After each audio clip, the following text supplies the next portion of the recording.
5' end with valine, and that has some dramatic consequences for the structure of hemoglobins. The hemoglobin polymerizes, leading to characteristic sickle cells that we're going to talk about in a moment. Then HB Hammersmith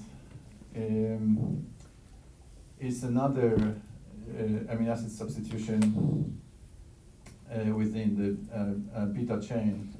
Phenylalanine, number 42, is replaced with serine.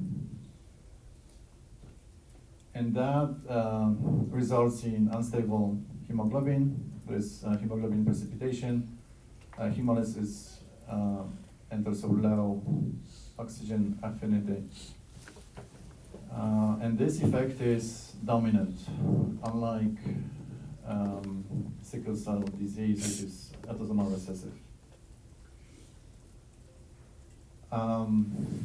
Phenylalanine is a large amino acid, and this phenylalanine 42 is actually next to, it's in the pocket where the heme group is.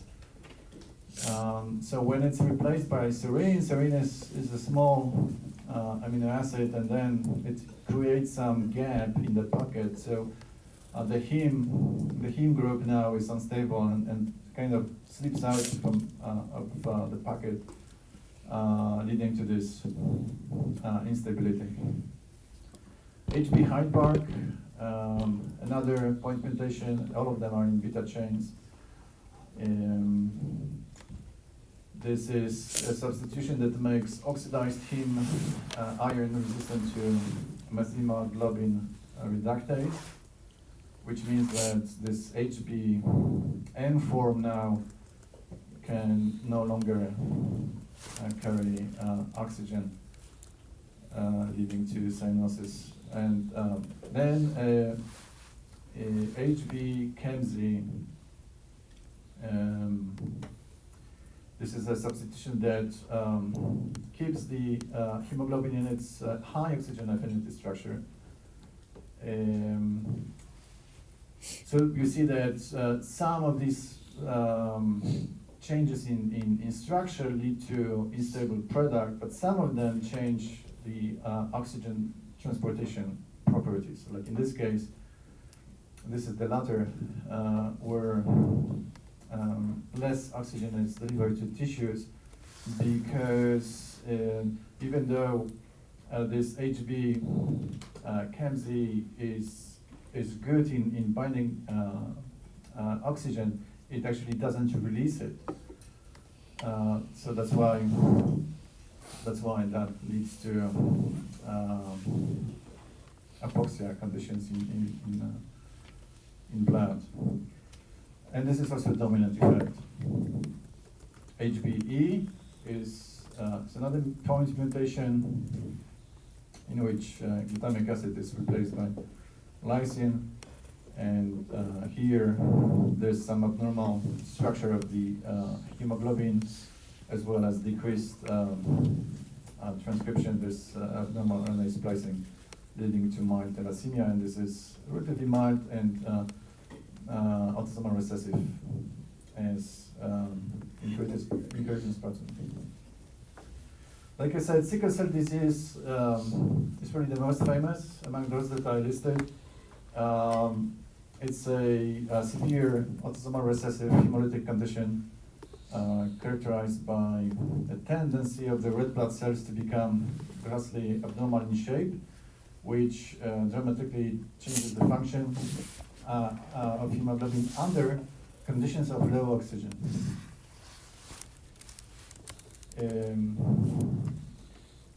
Heterozygotes are typically normal, but the red cells can sickle, can change their shape when these carriers are subject to very low oxygen pressure, which basically applies to some extreme scenarios like at high altitude. or like some extreme athletic competition. And this heterozygous state has its own name. It's called sickle cell trait. So sickle cell disease is when the genotype is recessive homozygote, and the heterozygote is called sickle cell trait.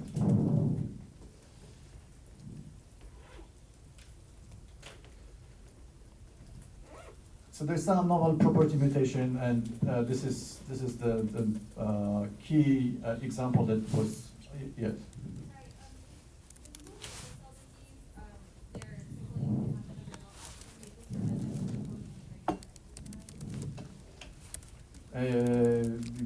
Yes, yes. This is severe condition. That some progress in treatment, but it is a severe genetic condition in when present as disease, but not as heterozygous. There's some ethnic variation in allele frequencies. Turns out that this heterozygous state frequencies increased among African Americans who may have up to 8% of African Americans are carriers. The frequency is relatively high in West Central Africa, up to 25% of newborn people there are heterozygotes. And we're going to talk about that because it's a very interesting story, because it turns out that there's some heterozygote advantage produced by these mutations when it comes to malaria resistance. So it turns out that heterozygotes for sickle cell disease, or heterozygotes for the sickle cell anemia allele, have advantage when it comes to malaria. They're more resistant to malaria infections, which is huge selective advantage in Africa, where malaria is frequent. And then major phenotypic features are listed here. So, like I said, it's quite severe. There's 11% mortality that results from sepsis in the first 6 months. It's an early onset in childhood, associated with anemia infarction, which is obstruction of oxygen delivery to tissues and organs, and asthenia. This slide summarizes the mechanisms and kind of the morphological. Can you hear me there? Back there?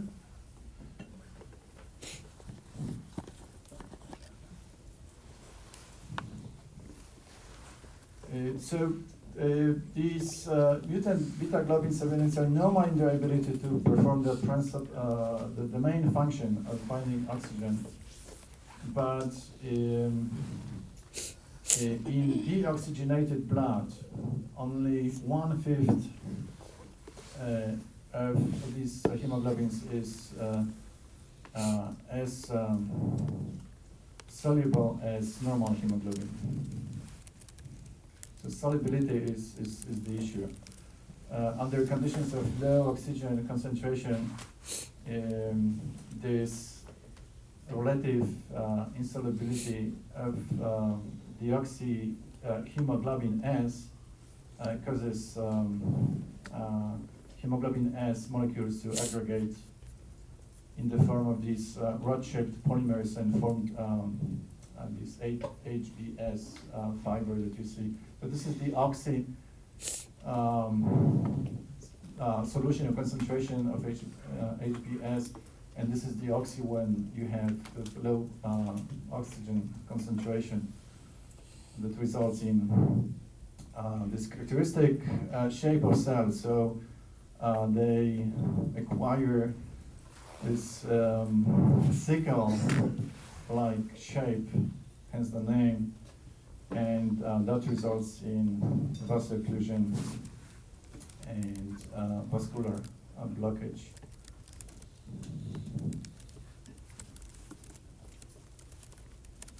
And all this is, as you can see, produced by a point mutation, single point mutation. A is replaced by T at the DNA level, which changes glutamic acid into valine.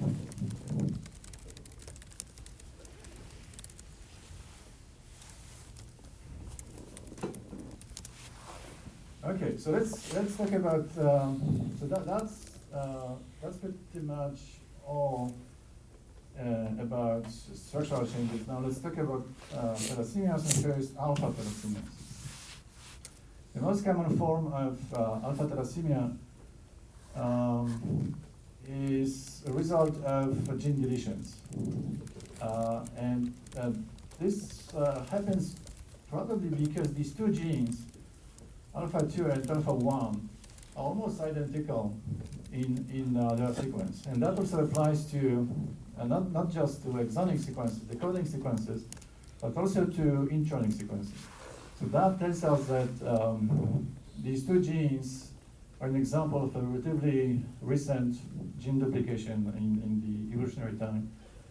So again, they're almost identical, and when it comes to their pairing during meiosis, they may misalign. So it may happen that when these homologous partners pair with each other, now alpha 1 homolog may pair with alpha 2 homolog. So there's some shift in the alignment. And that may result in homologous pairing and unequal crossover, which results in a triple gene complex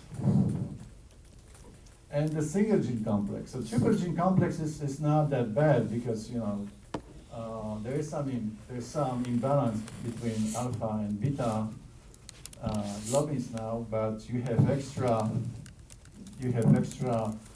alpha product, which again is not that bad. But this one has only single gene, alpha gene,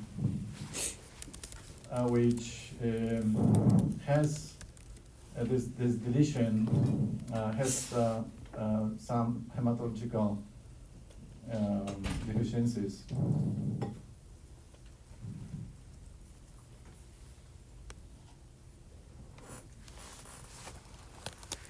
Of course, these effects depend on the number of missing alpha gene copies.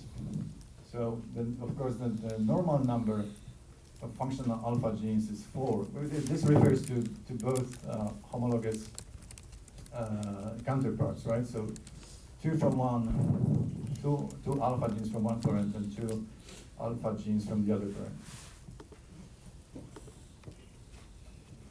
So this is the normal alpha globin gene genotype,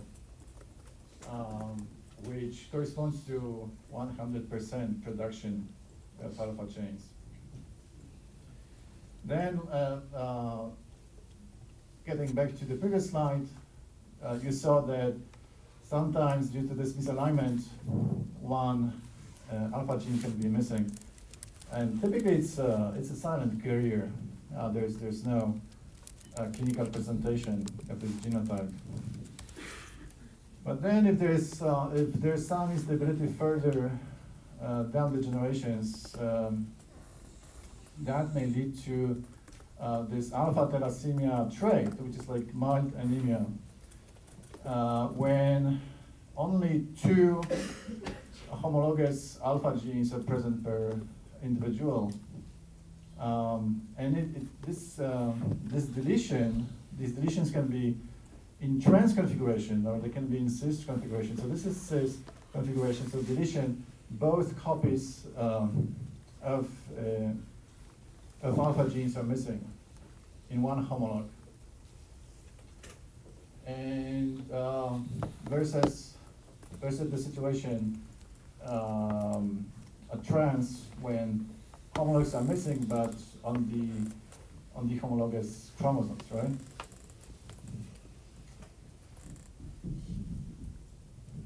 And then there might be HBH, which leads to this beta 4 hemoglobin, and this is HBH disease. So this is relatively severe hemolytic anemia when only one alpha gene is present and three remaining copies are missing. So that leads to 25% of the expected alpha chain production and activity. And finally, fidalis, or homozygous alpha thalassemia, in which this hemoglobin is known as hemoglobin BARDs, and then what we see is basically 4 gamma monomers, because there's no alpha gene there.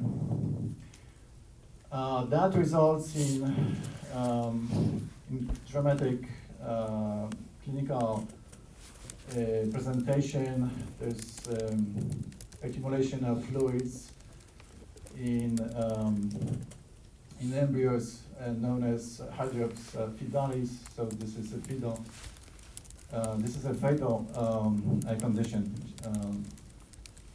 This is lethal. So this is quite dramatic. Now, I mentioned the cis-trans configuration, heterozygous configuration, and this distinction is important with respect to this HB BARDs occurrence, because this genotype is produced by cis heterozygous, right? When you do the cross, you can see that when you have 2 heterozygous that are in cis configuration, some of the children may have this genotype, while you have basically the same amount of alpha chain production for this trans heterozygote, but trans heterozygotes, even if both partners have the same genotype, if both are carriers, they're not expected to have children with this genotype. Are you with me?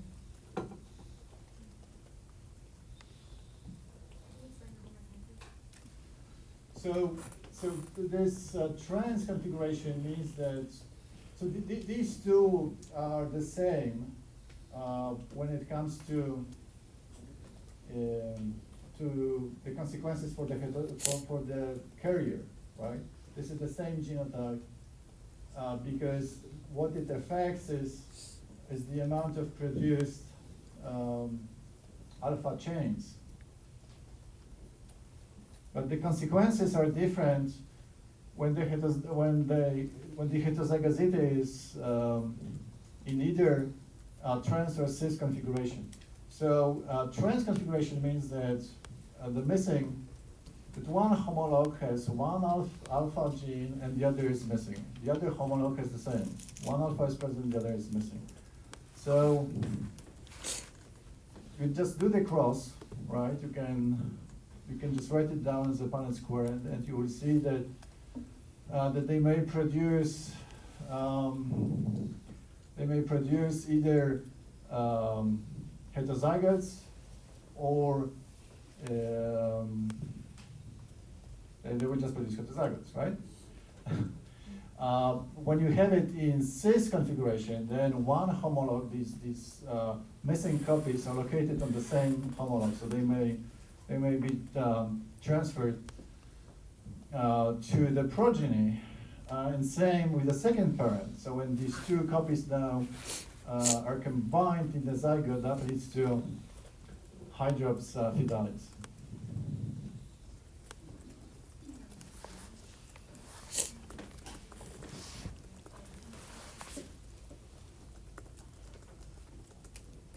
Now this heterozygosity in cis configuration is relatively common among Southeast Asians. So there's again there's some ethnical differences in frequency, like with sickle cell anemia here, that affects more often Asians. So that was alpha thalassemias. This is beta thalassemias. This is decrease in beta globin production, causing a hyperchromic microcytic. Microcytic is the cells are smaller, the red blood cells are smaller than normal, and an imbalance in globin synthesis due to the excess of alpha chains and deficiency in beta chains. These effects are typically not apparent until a few months after birth, when beta globin normally replaces gamma globin as the major non-alpha chain.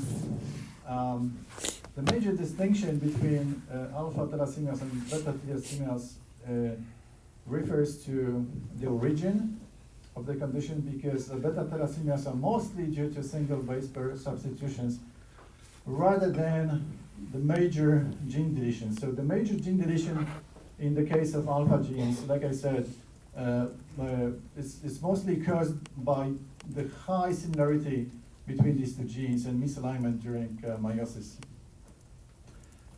Here, that's more like a typical base pair substitutions or point mutations that we see in other conditions. So there are many allelic variants, and some of them, like I said, have a geographic variation. Some of them lead to simple beta thalassemias, some of them are complex, severe thalassemias.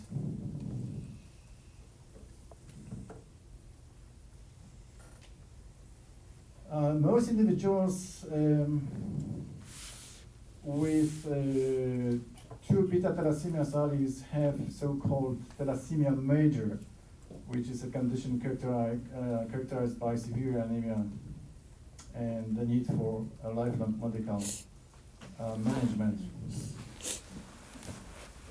So that refers to homozygous recessive state, but turns out that actually this thalassemia major is a condition that occurs due to the presence or the occurrence of compound heterozygotes, because there are so many allelic variants there that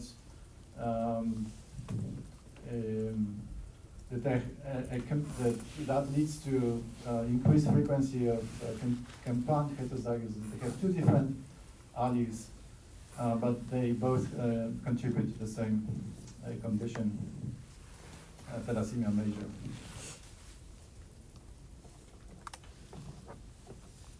So again, just to emphasize it,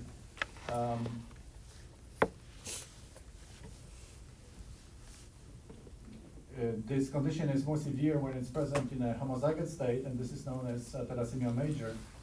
But more often, this condition is caused by a compound heterozygotes that have two different mutations for the same condition.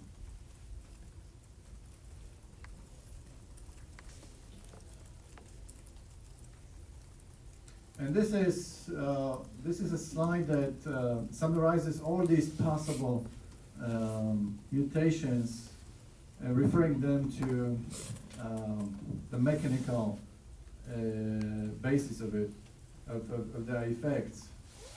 So, and all of them, you can see that all of them lead to beta thalassemias. So for example, these red circles show you point mutations that may occur in the promoter region, and they change, they typically decrease transcription of beta genes. Then a capsid may be reconfigured in a way that also decreases the rate of translation and the amount of the protein.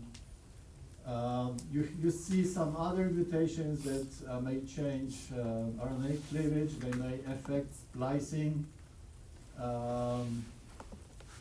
Then frame shift. Those are the most dramatic point mutations because they just change the frame of reading. So that leads to some nonsense protein after translation, which has completely different amino acid sequence compared with the original one. So that a mutation like that changes the frame, the reading frame, leads to abnormal protein. Then we may have some nonsense codons. Those are like premature stop codons that truncate the protein and also make it dysfunctional. There are some mutations that change the amino acids sequence and make the protein unstable, the globin unstable. That also results in some changes in the protein amount at the end. Some small deletions. These deletions are tolerated well if they stay in the frame. So if like 3 nucleotides are deleted, that preserves the frame. But if it's like 1 or 2 bases that are removed, it's a deletion that changes the frame again. So you see that a variety of molecular mechanisms that kind of refer us back to the slide, to one of the first slides showing you eukaryotic gene organization and how these eukaryotic genes are regulated, how many sequences and mechanisms are involved. So you can, you may find mutations in any of these regions, and they will have some effects, milder or more severe when it comes to the phenotype, and it helps when you understand what the consequence of a mutation like that is like. So what do we expect when there is a mutation in a promoter region versus what do we expect when there is a point mutation in the coding region that leads to a frame shift. And with that, that concludes my lectures about the single genes disorders. But again, the focus here is on mechanisms because these mechanisms will reappear in other conditions that we're going to talk about. So this applies, what I was talking about today applies across the board pretty much, yes.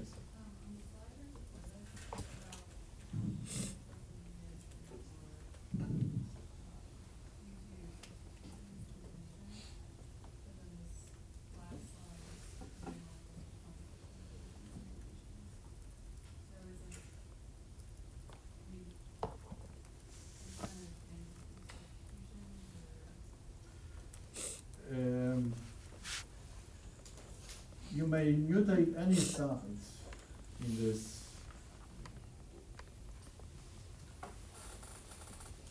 genes, but they will have various effects, various clinical presentations, right? Some of them will be milder, some of them will be more severe. What the statement refers to is that those that have beta thalassemias are genetic conditions. So they mostly, turns out that they mostly due to single base pair substitutions rather than deletions, but deletions may also happen. This is about frequency, not about, it's about their frequency, not about their degree of presentation or how severe they are. So it doesn't mean that single base deletion is not important when it happens. When it happens, it is severe because it causes this frame shift. So this refers to the fact that mostly what we see are single base pair substitutions, because otherwise, those other changes are more dramatic and they kind of disappear from the population. But those that are prevalent and are quite prevalent, as you saw, tend to be explained by single point mutations leading to base pair to amino acid substitutions. Any other questions? Okay, thank you. On slide 14, in the chart, how do we read the nomenclature for the amino acid substitution?